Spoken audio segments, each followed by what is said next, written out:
Hello, my name is Rich Howard, owner of Architectural Builder Supply, and this video is to talk about a telephone call, a couple of them actually yesterday, that I took from a client who was in need of 2 additional closers to finish his job. And Company A had 4 of them on the shelf and he needed a total of 6. Well, it turned out he needed 2, and then he said, well, you know what? They want 2 more. This is great because I have 4. Next day he comes in and says, I need actually 2 more. And I, in the world of surface door closers, especially when it comes to imported closers, whether it be the countless list of names of companies that import that material, which I could name them, probably get to 12 before I stop thinking of companies that do that. In addition to major names like Norton, Yale, in these door closers, there are great similarities between Company A, Company B, C, D, E, F, G. If you have a door closer that has a 9 1/16 horizontal footprint on the 2 screws, you can buy that footprint from almost countless people. The same is true if you have the 12-inch center to center. You can buy that footprint from different people. It's a much longer, narrower body, sleeker, more modern looking perhaps. Well, that's the closer. And I had 4 of them from Company A on the shelf, which the client got, and I'm scrambling to bring in 2 more because now my client's client is in a rush just to finish it, calling him 4 times a day. Where the closers weren't shipped, but I had them in stock from Company B, same 12-inch center to center. Client comes in and I says, well, I don't have any clear direction on the whereabouts of the last 2, but I have these. They're the same footprint. He's like, they've got to be the same size because I've already drilled the holes. I says, well, they're the same size. The difference, the cover might be a little different. He looked at them after I took them out of the box, and he looked at me and said, they're identical. And I said, I'm thinking in my head, yeah, that's because they're practically identical. Client gets me super happy. He leaves, calls me later that afternoon and says, I've got one installed, and the door does not get closed to the closed position. It's standing ajar from the face of the stop ever so slightly. So the door closes, but then hangs open ever so slightly. If this is the stop face, the door comes and probably hits that and then bounces back out a little bit. Doesn't stay tight. I says, okay, well, let's think about that. And the entire conversation was, what is the cause of that? And I had come up with several reasons why that might be. And let's discuss what those several reasons might be and talk about what the true answer to the problem is. Let's do that now. If you are enjoying this video, please click thumbs up or like, and also please consider subscribing to our channel. Let's move on to the rest of the video.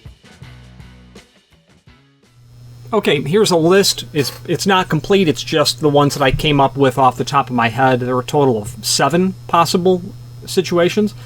It could be that number 1, it could be the parallel arm bracket is in the wrong position. Just last week, I had a client email me some photographs and say, it's a strip mall aluminum storefront LCN 4040 XPs with EDA arms.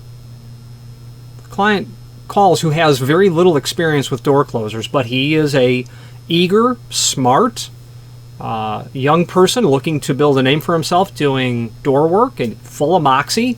Sends me these photographs and he says, I think there's something wrong with the installation. And I looked at the installation and I said, no, there's nothing wrong with that. And then I looked at it a second time and realized, oh my gosh, those are installed wrong. The parallel arm brackets were installed on the inside rabbet of the frame. So your frame is like this, and the parallel arm bracket goes on the soffit of the stop, which in this case was an aluminum frame, but it had a snap-on stop rather than a blade stop. But they installed it in the inside rabbet. So that changes the geometry of where the arm is. So if my parallel arm bracket is not where it should be here in its back, that's going to change the geometry of the rest of that arm, which is going to affect where the spindle thinks it is in the closing cycle. Now, I don't really think that that's the problem because the change of that in geometry is minuscule. But nonetheless, I happened to bump into it. Number 2 was the latch valve basically all the way closed, or almost all the way closed, so that, the sweep could have been completely open and allowed it to get quite close to closed, and then the latch valve was basically kicking in and stopping prematurely. So I said, maybe open that latch valve up a little bit. Back up to number 1, PA bracket. He says, no, I installed it in the soffit, no problem. No, I've adjusted the latch valve and there's no control over it. That would solve the problem.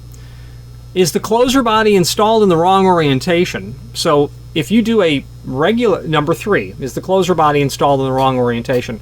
If you do a parallel arm mount or a regular arm mount, the side of the closer that has an identifying feature, let's say spring tension, is in one instance towards the hinge and in the other instance towards the door. I have, in my past, installed that closer body backwards and realized 2 things. It doesn't stand closed, and number 2, it doesn't open, because you've got the arm won't articulate correctly. Nope, I've got it installed the right way. I've done it the correct way every single time. Okay, and that would make sense because this was closers 5 and 6 he was installing. So the body wasn't on the wrong end of the door. Number 4, was it stack pressure? Is there too much air pressure in the building just escaping out? And that wasn't the case at all. The vestibule doors in a condo application, sure there are elevators, but nothing was happening. The outside doors were closed. No wind or air pressure at all that's happening outside or inside the building. It's not stack pressure, but stack pressure could explain it. Could it be a cupped door? Could the door face actually be cupped so that it's closing in the center of the door? If I'm trying to describe a cupped situation, is the door touching the face of the stop in any part of the header? Or no, the door is not cupped at all. Number 6, I think. 2, 4, number 6, possibly. Is it a faulty door closer? Didn't really think so, because this closer, from Company B, I sell them routinely. And in fact, I had 4 of those in stock, and last week sold 2 of the 4 that I had. No problems with them at all. So we're gonna discount the possibility that both. What he said was, I says, well, maybe there's a problem with the closer. He says, you know what, let me check the other one. He called me back, second phone call. Nope, they're both the same way. Okay, it's not a faulty closer. And then, you do get to a point in tech support sometimes where it comes to a scratch your head moment. And I said, well, did you adjust the spring tension? Did you set the spring tension? And by now I've got the installation instructions in front of me. And sometimes you get a point of clairvoyance where your inner detective starts to get tingly and you're saying, I think I've solved it. And then I asked, did you set the spring tension? Because I'm looking at the instructions and they're basically set for a very light setting when they come from the factory. He says, yeah, I did. I turned it about a half a turn, a good whole half of a turn.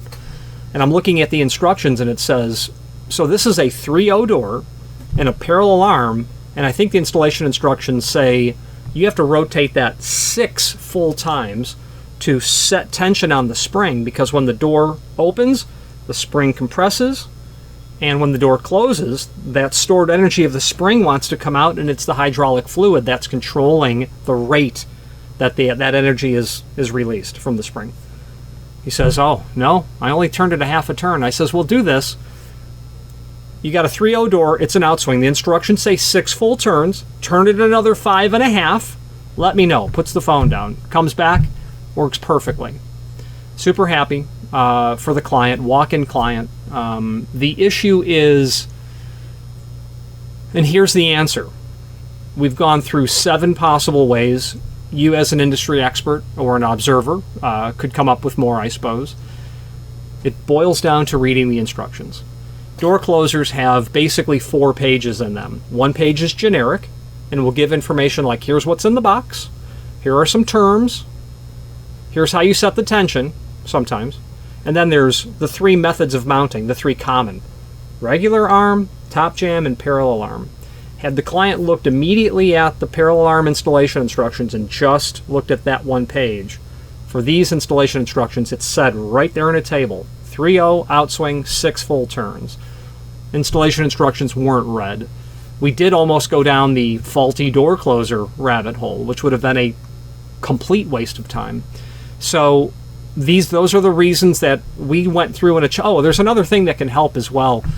Sometimes changing if you're doing a top jam mount or a regular arm mount, sometimes taking the what's called the rod shoe, or the shoe that mounts to the face of the door in a top jam mount, or the header in a regular arm mount, the forearm is not in the center of that shoe, it's skewed to one side, and sometimes flipping that over, that changes the geometry of the arm. And some manufacturers will tell you, if you need a little extra closing power, flip that arm shoe over.